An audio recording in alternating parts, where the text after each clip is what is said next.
Century 21 et ses 915 agences immobilières au service de vos projets partout en France présentent Sud Radio Conseil de famille.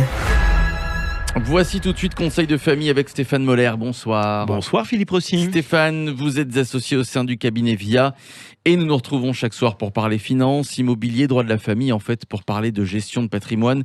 Aujourd'hui, nous allons répondre à Louis, à Albi, qui nous demande pourquoi il est si intéressant de louer son appartement en meublé. Alors l'intérêt de la mise en location meublée d'un appartement est essentiellement fiscal.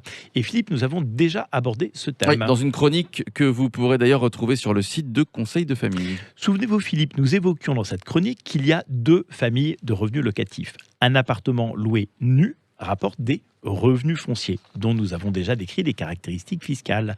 Ce bénéfice est taxé sur la tranche marginale d'imposition à laquelle on ajoute la CSG et la CRDS. Donc très largement taxé, et je me souviens aussi pour le régime BIC, il est presque possible de gommer la fiscalité sur les revenus locatifs.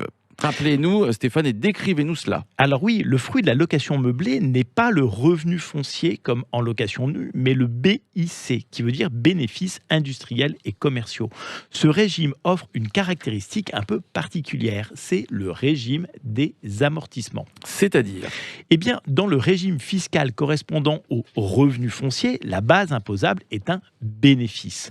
Ce bénéfice est constitué de la différence entre les revenus, mes loyers, et mes charges foncières.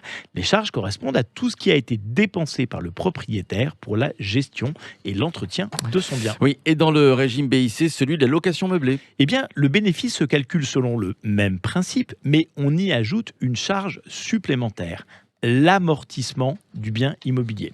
Prenons un exemple. Imaginons un bien immobilier dont la valeur est de 100 000 euros. Cet appartement rapporte 5 000 euros par an de loyer. Avec 1 000 euros par an de charges, de gestion et d'entretien, le revenu foncier génère un bénéfice de 4 000 euros par an. En BIC, mon bénéfice sera de 0. Je n'aurai pas de bénéfice et donc pas d'impôt. Et comment cela se fait-il, Stéphane ? Eh bien, mon appartement de 100 000 euros, je vais l'amortir sur une durée de 25 ans. Je vais donc passer 4 000 euros de charges par an. Ces charges sont comptables, elles sont en fait fictives, je ne les décaisse pas. Mais associées à mes 1 000 euros de charges d'entretien et de gestion, les charges globales sont portées à 5 000 euros. Les charges sont donc identiques aux revenus, il n'y a donc pas de fiscalité pendant 25 ans. Donc, avec la location meublée, il existe un artifice comptable qui peut me permettre de ne pas payer d'impôts sur mes revenus locatifs. Exactement, mais cela ne peut pas s'organiser seul. Parlez-en à votre gestionnaire de patrimoine ou à votre comptable. Ils connaissent bien ces formules qui sont souvent très applicables. Merci beaucoup Stéphane. J'espère que Louis aura trouvé sa réponse. Conseil de famille à retrouver sur notre site et en podcast sur sudradio.fr. Vos questions sur le site de Conseil de famille. Conseil avec un S-2-famille.com. C'était Sud Radio Conseil de famille. avec Century 21 et ses 915 agences immobilières au service de vos projets partout en France.